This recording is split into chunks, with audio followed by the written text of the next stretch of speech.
So now whenever I get a chance, I try to pay him back by working as hard as I possibly can, whatever it may be.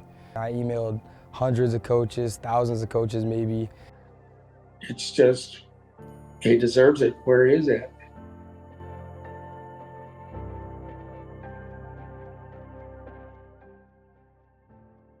He's always been a tough-nosed kid himself. I didn't have to train him that. You know what I mean? It's just in Jeremy's blood the way he is, man. My dad was a cement finisher growing up, so he worked a blue-collar job, woke up really early, late nights to kind of provide for my family. So now whenever I get a chance, I try to pay him back by working as hard as I possibly can, whatever it may be. He even had a really bad accident when I was a kid, a fire accident, and it was expected that he wasn't even supposed to live. Just never thought a fire was lit, and I went to light it and had some accident explode on me, and it was just crazy, yeah. And they told him to be on disability forever, and he told them no, like that's not enough money to provide for my children. So he went back to work, and he worked every single day, waking up to pouring cement, setting up jobs in the heat and the sun, and just to provide for my brother and my sister and I. And I was burnt like 70% of my body. Just lost one of my fingers trying to get my clothes off. It just said my heart was on, you know what I mean? I was on fire. So I'm just burns, and luckily all I lost was one finger trying to get my belt off and stuff. But other than that, I'm physically okay, just some scars, you know. My parents put me in a bunch of sports from a young age. I played football, I played basketball, I wrestled, I played baseball. And I think that kind of really developed my love for sports. Trying out all those different sports, seeing what I was good at and seeing what I liked. And ultimately, it was between football and basketball growing up. I leaned more towards basketball. We had more time in the winter to go, me and him play. I just think he loved basketball, you know. His heart was in basketball. I emailed hundreds of coaches, thousands of coaches maybe, saying, hey, look, take a look at me, I could provide something for your team. And then finally one email came through, and Cleveland State started looking at me with the old coaching staff. I chose Cleveland State. I took a bet on myself to go there as a preferred walk-on. And then a month or so after that, that coaching staff got fired. So once that happened, I was kind of nervous about what may happen. And then that's when some guy named Coach Dennis Gates got the head coaching job at Cleveland State. Well, Jeremy was a young freshman walk-on for us at Cleveland State University.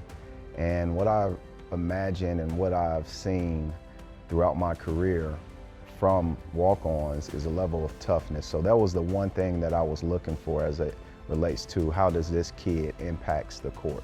And Jeremy is one of the toughest young men that I have ever coached in my entire career.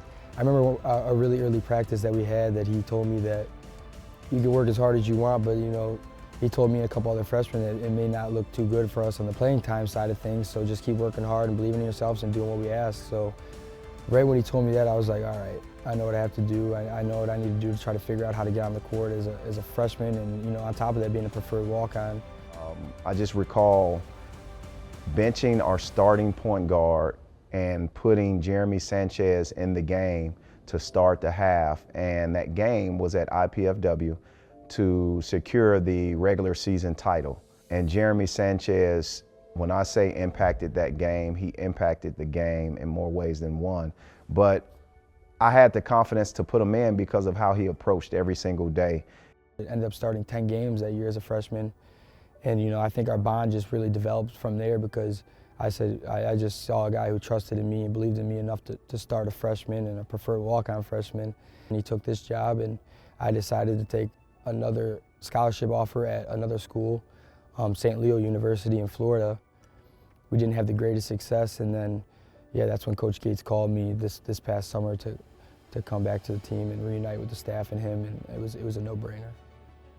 And then his day one to be back with the same group 6 years later is kind of cool, after just a 2-year break, because we was on 2 years. So we were there 3 years, then he was there at, St. Leo for 2 years, and then his remainder of his last year, he's here, and could not ask for a better scenario. I may have been in the sun in Tampa, and with people that I really liked and enjoyed, and some guys that I'll call my friends forever. But From a basketball standpoint, Coach Gates really shows you what it means to be cared for, and this is not a transactional relationship. It's a really meaningful relationship, and he builds things based on trust. My main objective was to just be a leader, show up every single day, whether I'm having a bad day or not, and just provide energy and kind of show what this culture looks like and what it can be, and show up every single day with a smile on my face and continue to lead the ones I can. It's just, he deserves it where he is at. My family, from every person I've ever met, has just been a hard worker, and not many people have taken the route that I've taken, and I'm extremely grateful to have this opportunity that I have, and it's all because of them. And I'm extremely grateful for it, and I'll forever be trying to pay them back for the sacrifices that they made for me. But you know, now that I really look back and I see the whole scenario and how it all played out, like, he's the toughest guy I've ever met in my entire life. You know, bouncing back from that and being able to show up at work every single day and be able to, you know, still provide for us and never complain once. He showed up every single day, never complained, worked as hard as he possibly could. If I'm half as good a man as he is, then I've achieved something great in life.